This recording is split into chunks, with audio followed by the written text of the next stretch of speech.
சட்டப்பேரவையில தேசிய கீதத்தை முதல்ல பாடாம தமிழ்தாய் வாழ்த்து பாடல பாடியதற்கு எதிர்ப்பு தெரிவித்து தமிழக அரசு தயாரித்த உரையை வாசிக்காம ஆளுநர் ஆர்.என்.ரவி வெளிநடப்பு செய்திருக்காரு. 2026ஆம் ஆண்டுடைய முதல் கூட்டத்தொடர் என்பதால மரபுப்படி ஆளுநர் ஆர்.என்.ரவியுடைய உரையோட கூட்டத்தொடர் தொடங்கும்னு அறிவிக்கப்பட்டது. அதன்படி தமிழக சட்டப்பேரவை கூட்டம் தொடங்கிய நிலையில ஆளுநர் ஆர்.என்.ரவி பேரவைக்கு வருகை தந்தாரு.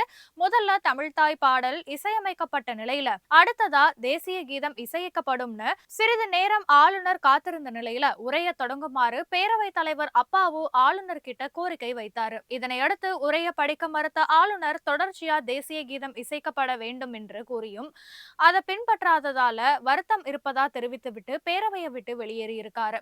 இதனை தொடர்ந்து தமிழக சட்டப்பேரவை மரபுப்படி ஆளுநர் உரைக்கு முன்பு தமிழ்தாய் வாழ்த்தும் உரைக்கு பின்பு தேசிய கீதமும் இசைக்கப்படுவதே வழக்கம்னு அப்பாவு தெரிவிச்சிருக்காரு. கடந்த 2022ஆம் ஆண்டுக்கு பிறகு சட்டப்பேரவையில தமிழக அரசு அளித்த உரையை ஆளுநர் ஆர்.என்.ரவி முழுமையா வாசிக்கல.